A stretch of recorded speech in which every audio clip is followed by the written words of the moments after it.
ఓం శ్రీమాత్రే నమః. ఓం శ్రీ వారాహీదేవ్యే నమః. భారతీయ సనాతన ధర్మంలో మహోత్కృష్టమైన ఉపాసనా విధానాలు ఎన్నో ఉన్నాయి. అలాగే వేదాలు, పురాణాలు, ఇతిహాసాలు ఎంతో విస్తారమైనటువంటి వాన్మయంలో ఈ ఉపాసనా ఖండము అనేది చాలా విశిష్టమైంది. అందులోనూ ఈ ఉపాసనా ఖండంలో లలితాదేవి యొక్క దివ్య సహస్రనామాలలో చెప్పిన లలిత ఆరాధనా విధానంలో, లలిత ఉపాసనా విధానంలో మహోత్కృష్టమైన స్థితి ఉంది.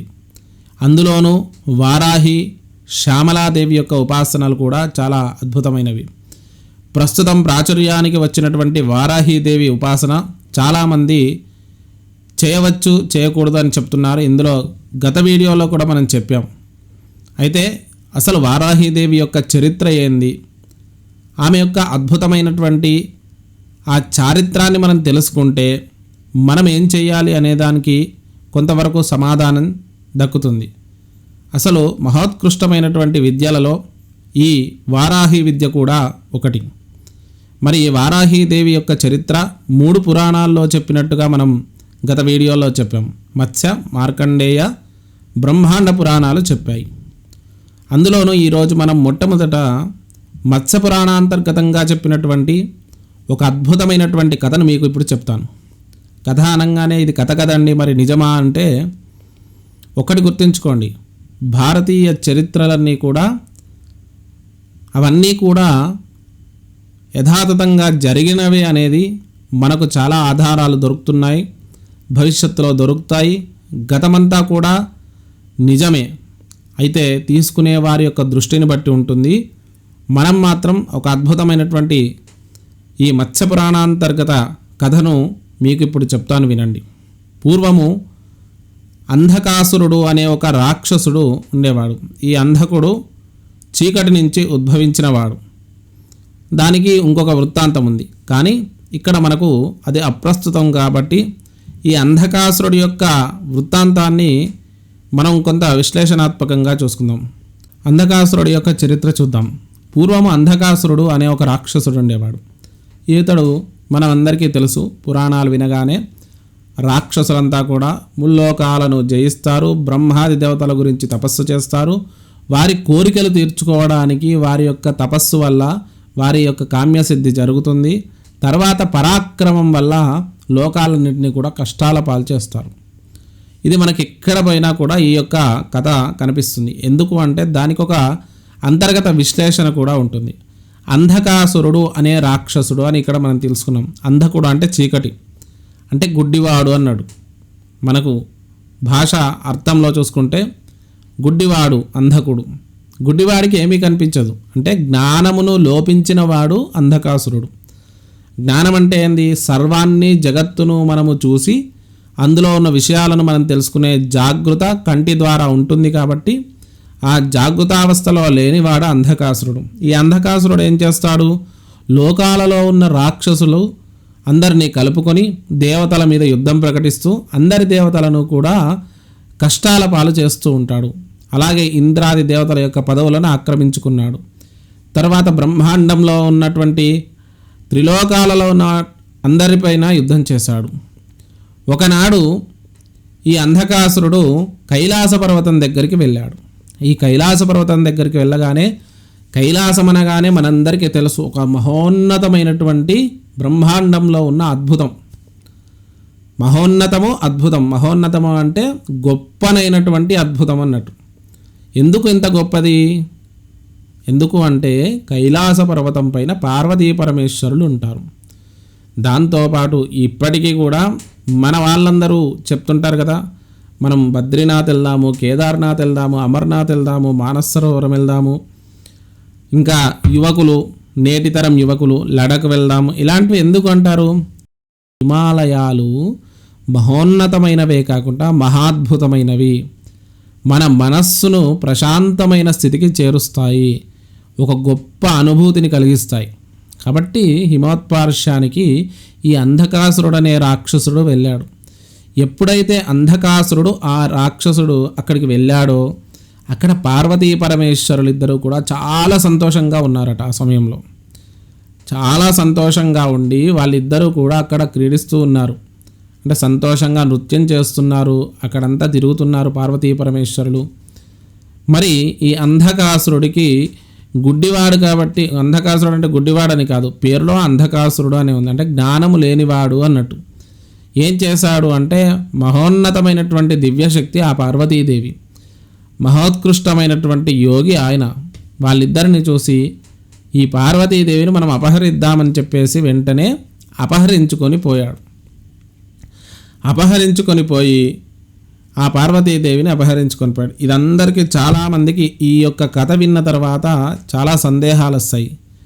సృష్టిలో జగన్మాత పార్వతీదేవి, ఆమెను అపహరించడం ఏమిటి అని చాలామందికి ఈ యొక్క సందేహం కలుగుతుంది.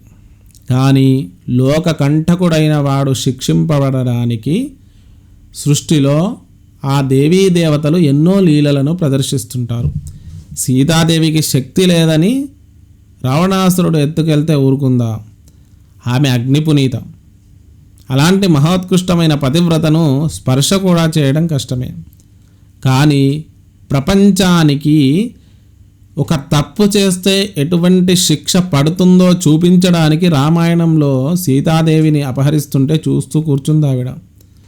రావణాసురుడు అంత గొప్పవాడు అయినా కూడా, గొప్పవాడు అనుకున్నా కూడా మీరు, అంతకంటే గొప్పది, అంతకంటే గొప్ప శక్తి కలది ఆ జగన్మాత అయినటువంటి సీతాదేవి.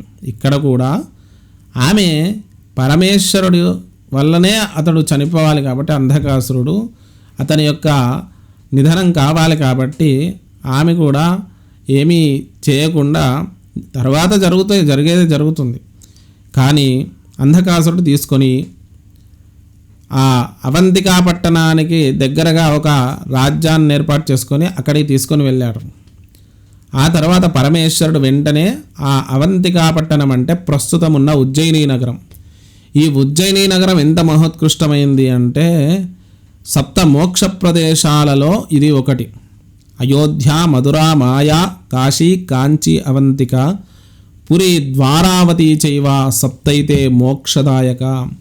సప్త మోక్ష ప్రదేశాలలో ఒకటైనటువంటి అవంతికా పట్టణంలో ఎవరైతే అడుగు పెడతారో, ఎవరైతే మహాకాలుడి యొక్క దర్శనం చేసుకుంటారో సర్వ అపమృత్యు దోషాలు తొలగిపోయి మోక్షం అనేది కలుగుతుంది. ఇది పరమేశ్వరుడి యొక్క దివ్యక్షేత్రం. అలాంటి క్షేత్రానికి దగ్గర ఉన్న మహాకాల వనంలో ఈ అంధకాసురుడితో ఘోరమైనటువంటి యుద్ధం సంభవించింది.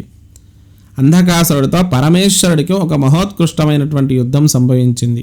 ఇంకొకటి, చాలామందికి సందేహాలు ఉంటాయి. పార్వతీ పరమేశ్వరులు జగతఃపితరౌ వందే పార్వతీ పరమేశ్వరు అంటారు కదా, వాళ్ళిద్దరూ సృష్టికి తల్లిదండ్రులు కదా, మరి వాళ్లకు యుద్ధం చేయాల్సిన అవసరం ఏముంది అని మనం అనుకుంటాం. అంటే ఈ ప్రతి పురాణాంతర్గత కథలో మన అంతఃకరణంగా ఉన్న శత్రువులను నిర్మూలనం చేసే తత్వము పార్వతీ పరమేశ్వరులకు ఉంది. మిగిలిన దేవీ దేవతలంతా కూడా సగుణోపాసనతో ఉన్నారు. అంటే వాళ్ళకు ఒక స్వరూపం ఉంది. శ్రీ మహావిష్ణువుని చూసుకుంటే వైకుంఠంలో ఆదిశేషునిపై అద్భుతంగా లక్ష్మీదేవితో పవలించి ఉంటాడు. బ్రహ్మదేవుడు చూసుకుంటే సత్యలోకంలో అద్భుతంగా ఒక పద్మంలో కూర్చుని ఉంటాడు. ఇక ఇంద్రుడు ఇంద్రభవనంలో ఉంటాడు. ఏ దేవీ దేవతలైనా తనకు సత్స్వరూపం ఉంది, తనకి ఒక విగ్రహ రూపాన్ని పెట్టుకొని మనం ఆరాధించడం ఉంది. నిర్గుణోపాసన కేవలం పార్వతీ పరమేశ్వరులకు మాత్రమే ఉంది.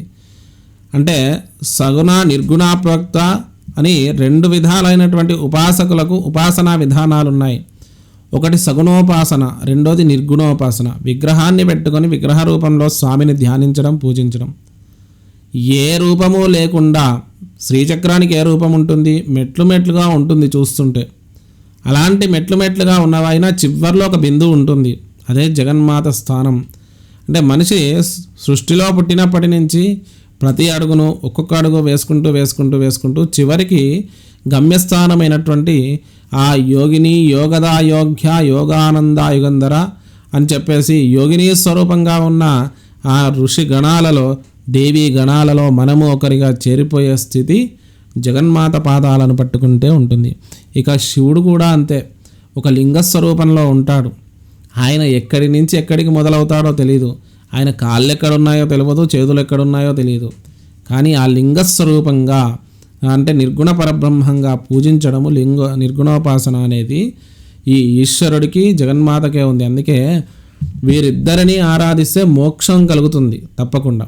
కాబట్టి ఇక్కడ కూడా ఆ మహాకాల వనంలో ప్రవేశించిన అంధకాసురుడితో మహోత్కృష్టమైనటువంటి యుద్ధం చేస్తూ ఉండగా ఎంతకు ఆ యుద్ధం కూడా పూర్తవట్లేదు. మధుకైటప సంహారంలో మహావిష్ణువు అలసిపోయినట్టు ఆ యొక్క ఇక్కడ కూడా కొన్ని వందల సంవత్సరాలు జరిగిన యుద్ధంకు ఆ పరమేశ్వరుడు కానీ అంధకుడు కానీ ఏకపక్షంగా యుద్ధం చేస్తున్నారు. అంటే ఎవరూ తగ్గట్లేదు, వాళ్ళిద్దరూ కూడా సమానమైనటువంటి శక్తులతో యుద్ధం చేస్తున్నారు. ఇదంతా కూడా మనం తెలుసుకోవడానికి అని మనందరం ఎప్పుడు తెలుసుకుంటామో తెలియదు. కానీ ఎందుకంటే మన లోపల ఉన్న అజ్ఞానము, భగవంతుడు ఎంత మనల్ని మార్చాలని చూసినా ఈ అజ్ఞానం అనే అంధకుడు ఎప్పుడూ మనల్ని కిందికి లాగుతూనే ఉంటాడు, అజ్ఞానంలో పడేస్తూనే ఉంటాడు. ఇక్కడ చూసుకుంటే ఎప్పుడైతే అంధకుడు ఈ కొంతకాలం యుద్ధం చేసిన తర్వాత ఇద్దరూ అలసిపోయినట్టుగా కొంత అలసిపోయి ఆ పరమేశ్వరుడు అలాగే అంధకుడు కూడా కొంత సేద తీర్చుకున్న సమయంలో పరమేశ్వరుడు అనుకున్నాడట, ఇక ఉపేక్షించడం వలదు అని చెప్పేసి తన దగ్గర ఉన్న పాశుపతాస్త్రాన్ని ఆ అంధకుడిపై ప్రయోగించాడు యుద్ధంలో. ఎప్పుడైతే పాశుపతాస్త్ర ప్రయోగం చేశాడో అప్పుడు అంధకుడు శరీరం నుంచి రక్తం అనేది ఏరులై పారిందట. ఆ అంధకుడి శరీరంలోంచి వచ్చిన రక్తపు చుక్కలలోంచి ఒక్కొక్క కొత్త అంధకుడు ఆవిర్భవించాడట. అలా అక్కడ ఉన్న బ్రహ్మాండమంతా కూడా అంధకులమయమైపోయింది. పరమేశ్వరుడు అనుకున్నాడు, వీడికి ఇలాంటిది కూడా ఉందా, రక్తబీజవధలో మనకు చండీ దేవీ మహాత్మ్యంలో కనిపిస్తుంది అని చెప్పి వెంటనే తాను మాతృకా స్వరూపాలను ఆవిర్భవింపచేశాడు. 81 మంది మాతృకలను ఆవిర్భవించచేసినట్టుగా ఇక్కడ మనకు చెప్తారు. అందులో ప్రధానమైంది బ్రాహ్మి, మాహేశ్వరి, కౌమారి, వైష్ణవి, వారాహి, ఇంద్రాణి. ఇందులో ముఖ్యమైనటువంటి ఈ సప్తమాతృకలలోంచి అద్భుతమైనటువంటి వరాహావతారం లాంటి స్వరూపంతో వారాహీదేవి ఆవిర్భవించింది. ఇది అంధకాసురుడి వధ చేయడానికి ఈ మాతృకాగణం ఆవిర్భవించి ఇందులో ఈ సప్తమాతృకలు ఎవరైతే ఉన్నారో వాళ్ళు ఈ యుద్ధంలో ముందుగా ఉండి మిగిలిన 81 మంది మాతృకలు బ్రహ్మాండమంతా వ్యాపించారు. అప్పుడు ఆ అంధకుణ్ణి పరమేశ్వరుడు తన శూలంతో కొట్టగానే ఆ రక్తమంతా కూడా ఈ మాతృకలు తాగడానికి ఆవిర్భవించినట్టుగా మనకు ఈ పురాణం చెబుతుంది. మాతృకలు ఆ పురాణం చెప్పడం ఎందుకు మనం అనుకుంటాము, ఈ ఉగ్రస్వరూపాల శాంతస్వరూపాలని రాక్షసుడి యొక్క రక్తాన్ని స్వీకరించడానికి ఆవిర్భవించిన శక్తులే ఈ యొక్క బ్రాహ్మ్యాది మాతృకలు. అప్పుడు రక్తాన్ని స్వీకరించి తర్వాత అంధకాసురుడి సంహారం అంధకాసురుడు చుట్టూ ఉన్న రాక్షసులందరినీ కూడా పరమేశ్వరుడు సంహరించాక అంధకుడు వచ్చి పాదాలను పట్టుకోగా అక్కడే ఆలోకంలోనే ఒక స్థానాన్ని కల్పించాడు పరమేశ్వరుడు. అంటే ఈశ్వరానుగ్రహము మంచివాడా చెడ్డవాడా అని కాదు, ఆయన పాదాలు పట్టుకున్న వాడిని, ఆయన తప్పు తెలుసుకున్న వాడిని తప్పకుండా అనుగ్రహిస్తాడు.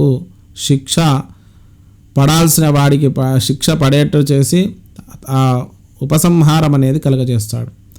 ఈ విధంగా జరిగాక మరి ఈ మాతృకలు కూడా 80 మంది ఆవిర్భవించారు కదా, వీరికి ఆ రక్తము మీద దాహార్తి పెరిగింది. అప్పుడు బ్రహ్మాండంలో ఉన్న జీవులన్నింటినీ కూడా చంపడం మొదలుపెట్టి వారి రక్తం తాగడం మొదలుపెట్టారు. చూడండి ఇక్కడ ఇది కూడా గమనించాలి. అంధకాసురుడి సంహారమే అయిపోతే పర్వాలేదు, మాతృకాగణమంతా కూడా రక్తం అనేది తాగడం మొదలుపెట్టారు. అప్పుడు ఆ యొక్క పరమేశ్వరుడు నృసింహస్వామిని పిలిచాడట.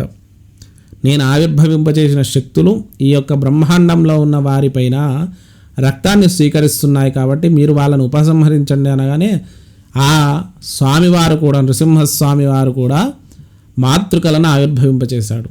ఇందులో 2 రకాల మాతృకలు మనకు మత్స్యపురాణంలో కనిపిస్తాయి. వీళ్ళందరూ యుద్ధానికి బయలుదేరదామనగా అప్పుడు ఆ మాతృకలు అందరూ కలిసి నరసింహస్వామిని ఈశ్వరుణ్ణి ధ్యానం చేయగా ప్రశాంత చిత్తుడై నరసింహస్వామి సదాశివుడు ఇద్దరు వాళ్ళకు చెప్పారట, ఈ బ్రహ్మాండంలో మిమ్మల్ని ఆరాధించిన వారికి మీరు కామ్యాన్ని శీఘ్రంగా సిద్ధింపచేస్తారు. అలాగే మీ అందరికీ కూడా విశేషంగా బలులు, సాత్వికమైనటువంటి బలులు, తామసమైనటువంటి బలులు మీకు నివేదన చేస్తారు. ఆ బలులను స్వీకరించి మీరు ప్రజలందరినీ కాపాడడానికి ఇక్కడే ఉండండి. అంటే జగన్మాత మనల్ని ఉద్ధరించడానికే వచ్చింది, అందులో ఎటువంటి సందేహము లేదు. కానీ వారికి తగ్గ నైవేద్యాదులు కానీ వారికి తగ్గ ఉపాసనా విధానాలు కానీ అవలంబించాలి. ఈ బ్రాహ్మణాది మాతృకలందరూ కూడా అలాంటి శక్తి వాళ్ళే. అందులో వరాహావతారం నుంచి ఆవిర్భవించిన వారాహీదేవి మహోత్కృష్టమైంది. అంటే ఈశ్వరాంశ నుంచి ఆవిర్భవించినట్టుగా మనకు మత్స్య పురాణం చెబుతుంది. ఇంకా బ్రహ్మాండ పురాణంలో ఇంకో కథ ఉంది. ఇక తర్వాత మార్కండేయ పురాణంలో ఇంకో కథ ఉంది. మరి ఈ కథ తెలుసుకున్నారు కదా, ఈ కథ ఎలా ఉందో చెప్పండి. అలాగే బ్రాహ్మ్యాది మాతృకల పేర్లు తెలిస్తే మీరు కామెంట్స్ రూపంలో కామెంట్ చేయండి. తర్వాత వీడియోలో వారి పేర్లు మొత్తం చెప్పడంతో పాటు, అంటే ఇందులో కూడా చెప్పాను, మీరు అబ్జర్వ్ చేశారా లేదో తెలీదు, మాతృకల పేర్లు వాటి యొక్క శక్తుల గురించి కూడా ఒక వీడియో చేస్తాను. ఇందులో మాత్రం వారాహీదేవి ఈ విధంగా ఆవిర్భవించింది అనేది మత్స్యపురాణం చెప్తుంది. అంటే ఈ సప్తమాతృకలతో పాటు ఆమె ఆవిర్భవించింది. ఇంకా ఆమెకు ఉత్కృష్టమైన స్థితి ఉంది. వచ్చే వీడియోలో తప్పకుండా మిస్ కాకుండా చూడండి. అది కూడా మార్కండేయ పురాణాంతర్గతంగా అమ్మవారి గురించి ఏం చెప్పారు అనేది విశ్లేషణాత్మకంగా మీకు అందించే ప్రయత్నం చేస్తాను. ఈ వీడియో ఇంతే. మరి అమ్మవారికి అందరూ కూడా నమస్కారం చేసుకోండి. జై వారాహీదేవ్యై నమః.